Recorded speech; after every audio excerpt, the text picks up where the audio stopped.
Di sini saya ingin menjelaskan mengenai bagaimana kita memanfaatkan teorema superposisi dalam melakukan analisis suatu rangkaian listrik. Prinsipnya pada teorema superposisi ini, satu besaran listrik yang mau cari nilainya pada satu elemen rangkaian, kita tentukan dengan memperhitungkan kontribusi dari masing-masing sumber energi secara independen. Ya. Oke, jadi misalkan ada beberapa sumber tegangan, maka kita akan cari terlebih dahulu pengaruh dari satu sumber tegangan, yang lain dihilangkan dulu, gitu ya, atau sumber arus sama juga ya. Jadi kita akan mencari apa pengaruh dari satu sumber arus terlebih dahulu, yang lainnya kita matikan, gitu ya. Nah, nanti kita cari satu persatu pengaruhnya, kemudian hasil akhirnya adalah kita jumlahkan. Nah, untuk mematikan sumber energi, jika sumbernya adalah berupa sumber tegangan, maka cara mematikannya adalah kita bayangkan sumber tegangan tadi kita hubung singkat. Ya, sedangkan jika sumber energinya adalah sumber arus, maka cara mematikannya adalah dengan mencopot, gitu ya. Jadi membuat hubung buka pada titik-titik di mana sumber arus tadi berada. Mari kita langsung kepada contoh soal di sini.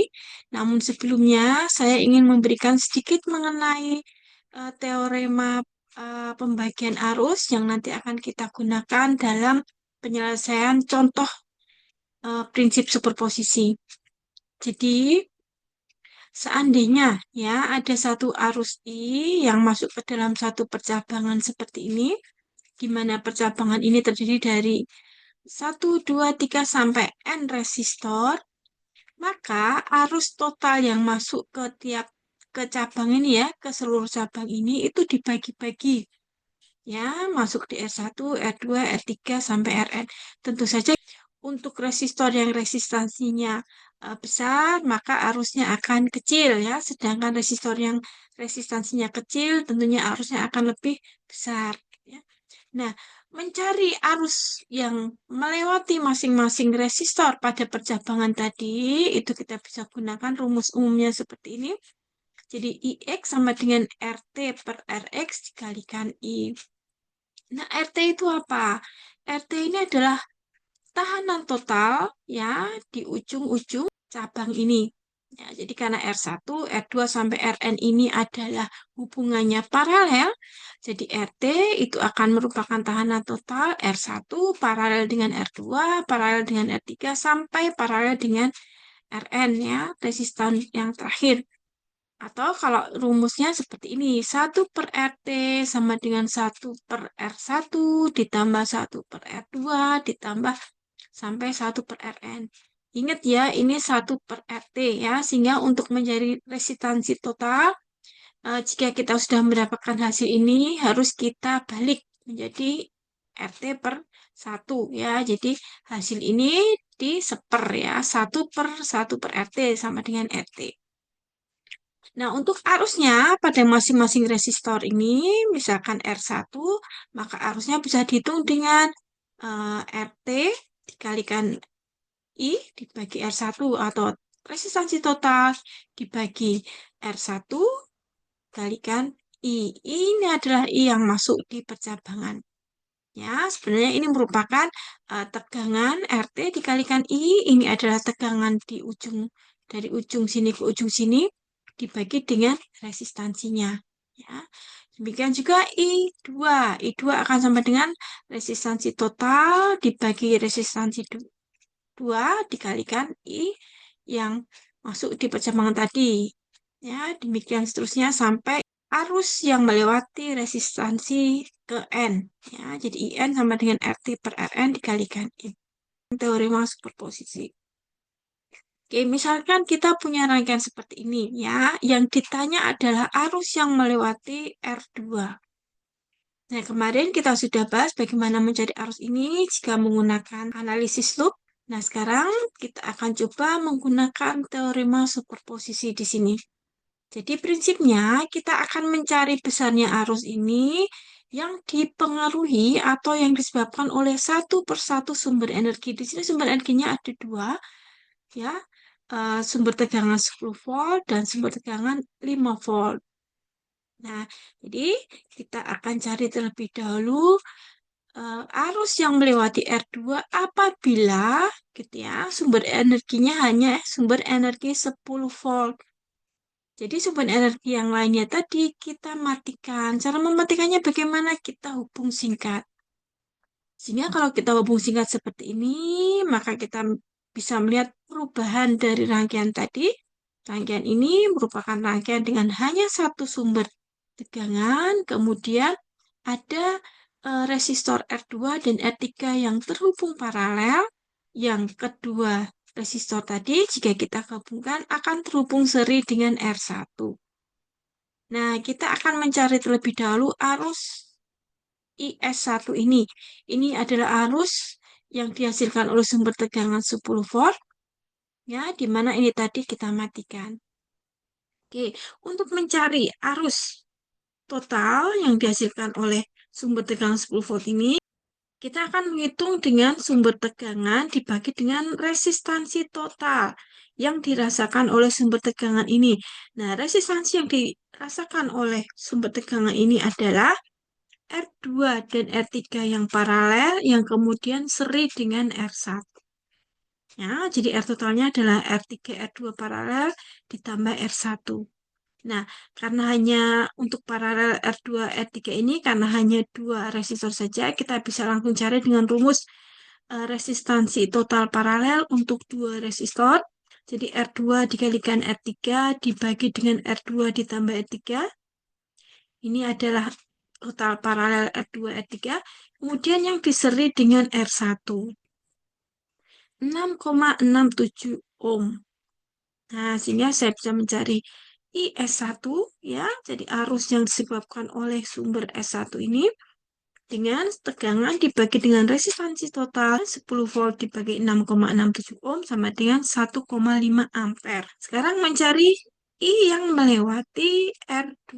Nah, tadi paralel yang sudah kita satukan kita kembalikan lagi menjadi R2 dan R3. Kemudian kita akan memanfaatkan hukum atau aturan pembagian arus seperti ini. Jadi arus yang masuk di cabang itu dibagi-bagi ke masing-masing anggota percabangan di sini, dan arus yang melewati masing-masing cabang kita cari dengan rumus ini.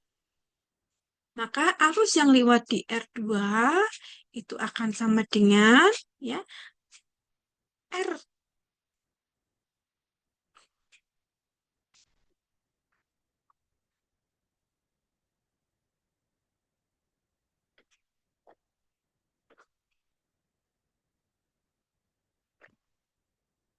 Jadi arus I aksen, ya, yang akan masuk di R2 itu akan sama dengan, sesuai dengan rumus pembagian arus, RT dibagi dengan R2 dikalikan I S1. Nah, tetapi RT ini adalah R total dari seluruh cabang yang paralel tadi. Sehingga saya beri saja tanda seperti ini ya. Oke, jadi R total paralel dibagi dengan R2 dikalikan IS1. Nah, R total paralel tadi ini. Ya, ini tadi adalah resistansi total paralel R2 dan R3.